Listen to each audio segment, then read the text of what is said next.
L'ancien tigre celtique a retrouvé un peu de sa superbe. Cette année, la croissance devrait approcher les 2%. Les comptes courants sont dans le vert, le déficit est en baisse, le chômage aussi. Après s'être serré la ceinture pendant des années, l'Irlande respire mieux et la vivacité des exportations y est pour beaucoup, comme l'explique le ministre irlandais des Affaires européennes. Nous avons un secteur de l'exportation très vaste qui va de l'agriculture aux services financiers en passant par les assurances, les activités bancaires, la haute technologie et ce sont autant de moteurs de croissance qui ont aidé le pays à traverser les difficultés.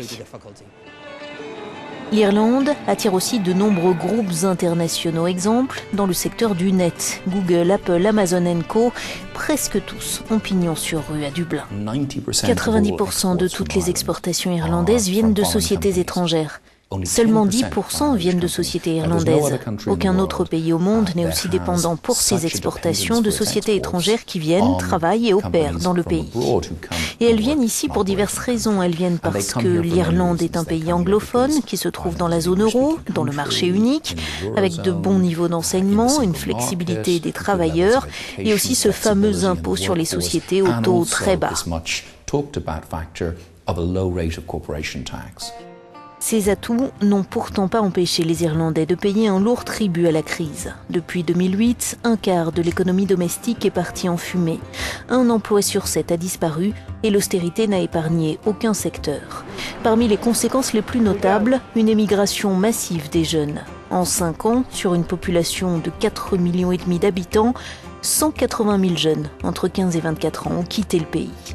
Roisin compte aussi faire ses valises. Diplômée de sociologie, elle a fait un master de journalisme et travaille à mi-temps dans un service clientèle. Je me suis rendu compte que ce serait un temps partiel et que ce serait difficile de vivre avec 200 € par semaine. J'ai passé pas mal d'entretiens pour des postes dans le journalisme et d'autres choses et il est devenu évident que je ne décrocherais rien d'intéressant ici en Irlande. Donc j'envisage de partir à l'étranger l'an prochain, j'espère.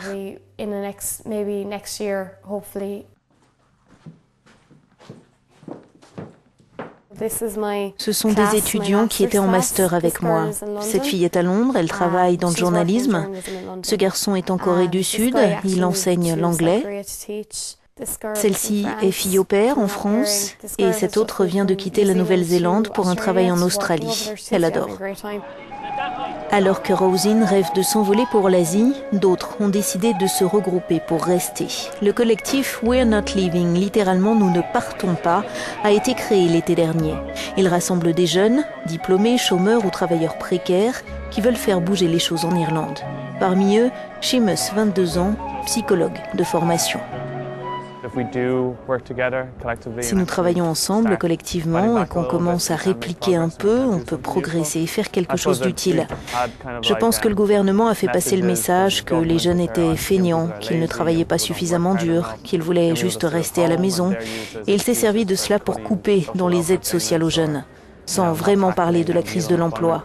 Et si on ne se dresse pas contre cela, nous serons visés, encore et encore. Ironiquement, les départs contribuent à faire baisser les chiffres du chômage des jeunes. Il y a 2 ans, il dépassait les 29%. Il est depuis descendu à 26%.